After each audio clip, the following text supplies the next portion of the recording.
बकवास के लिए जितनी फालतू की बातें उनके लिए लगे रहते हैं, 24 घंटे पेड मीडिया के माध्यम से अपने लोगों को पैसा दे के करवाते रहते हैं। आपका क्या विचार है कि आप इस निरंतरता को कितना रखेंगे कि अब आप पाखंड को उखाड़ फेंको? देखो, ऐसा है कि हम तो इस काम को रोजाना करते हैं। हम प्रातः काल और सायं काल करते हैं। हम अभी मीडिया में आए हुए नहीं थे। अब हमें भी थोड़ा सा हमारा समय, वैसे शास्त्रों का पढ़ने और पढ़ाने का हमारा समय उसमें जाना चाहिए, पर जब ज़्यादा अनुरोध हुआ कि आप अपनी इतनी अच्छी विद्या को लेकर के बैठे हुए हो, 4 वेदों को लिए, 6 दर्शनों को लिए बैठे हो, 6 वेदांगों को लेकर बैठे हुए हो, आपने भी इस मैदान में आना चाहिए। तो हमको मजबूर होकर के इसमें आना पड़ा है और हम इसको निरंतर चलाएंगे। डट कर क्या मुकाबला करेंगे और ये धर्म युद्ध है, याद रखना, अंत में जीत धर्म की होगी। धन्यवाद। भाई धर्मेंद्र हुड्डा साहब, कर दे गंदगी साफ, तन मन धन ते भाई तेरे साथ में। हाँ भाई, मुझे ये सोचकर बहुत हंसी आती है कि कुछ पाखंडी चले हैं पाखंडवाद खत्म करने। लोगों को यही नहीं पता पाखंडवाद क्या है। अच्छा, हमको सिखा दिया है। के साथ साथ अब ये विचार, अभी जैसे कल एक वीडियो आई थी धर्मेंद्र की कि भाई कोई ऐसा स्थान बताओ जहां हम इस विषय में चर्चा कर सकें। सबसे पहले तो वहाँ इस चीज को निर्धारित करेंगे कि भाई पाखंडवाद की असली डेफिनेशन है क्या। अच्छा। और उसी तरह भाई धर्मेंद्र हुड्डा ने आह्वान किया है कि भाई एक बार सभी सामाजिक व आध्यात्मिक व्यक्ति बैठ के इस विषय के ऊपर विचार करें। सारे डेरे वाले देखो, कल शाम तक कोई भी डेरे वाला एक प्रोग्राम को उठ लो। एक प्रोग्राम करने जा रहा हूँ। देश के जितने भी नाथ संप्रदाय के बाबा हैं, जितने भी गोरखनाथ पंथ से जुड़े हुए लोग हैं, जितने भी आर्य समाज से जुड़े हुए लोग हैं, जितने भी धर्म से जुड़े हुए लोग हैं, जितने भी सनातन से जुड़े हुए लोग हैं, जो भी पाखंडवादी के खिलाफ है, उनका एक बहुत बड़ा प्रोग्राम करवाने जा रहे हूँ हरियाणा के अंदर। कल तक कोई भी बाबा ये होटले भाई मैं अपने आश्रम में प्रोग्राम करवा लूंगा, उनका रहने खाने का प्रबंध करना पड़ेगा, प्रोग्राम करवाऊंगा बहुत बड़ा उसका। तो उसी तरह हम सबको एक बार आह्वान करके, जो भाई धर्मेंद्र ने कहा कि भाई कोई ऐसा स्थान बताओ जहाँ पर इस विषय में बैठक हो सके, तो इसकी शुरुआत के लिए हम इस विषय में आशी धाम के अंदर उसका विचार कर रहे हैं। अगर किसी को कोई आपत्ति ना हो या स्थान का कोई भी विषय हो, आशी धाम के दरवाजे आपके लिए हमेशा खुले हैं। अभी ये बाबा आया है जो धर्मेंद्र हुड्डा के सपोर्ट में आया है और कह रहे हैं कि धर्मेंद्र हुड्डा को सम्मेलन कराने के लिए अपना डेरा देंगे। चलो दे ही दो, क्योंकि बेचारा बहुत दुखी है, बहुत दिनों से उसको कोई डेरा नहीं मिल रहा था, तो आप आ गए, बहुत अच्छी बात है।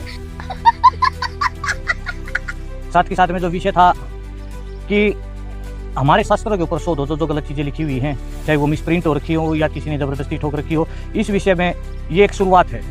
समागम आगे भी होते रहेंगे, इस विषय में बैठ के आगे भी होती रहेंगी। समाज के सुधार के लिए संत समाज हमेशा समाज के साथ खड़ा रहेगा। ये बड़ी अच्छी बात कही आप। और अभी तो रुको, क्लाइमैक्स अभी बाकी है।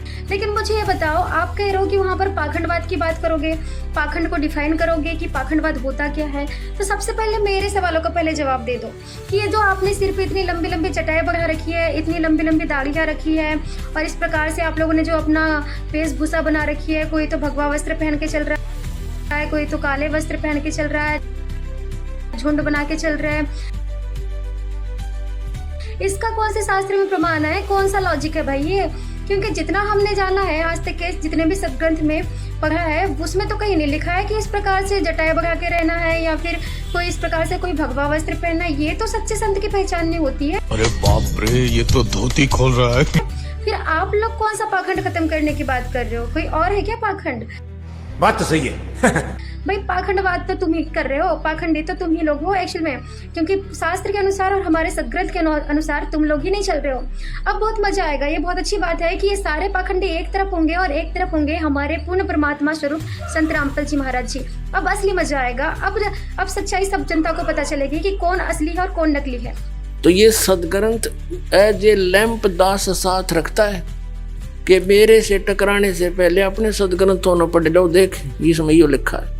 तो ये लालटेन का काम कर रहे थे, तो आज हम ऊपर उठ के सबने देखे अपने अपने चांदने में अपने अपने ग्रंथ।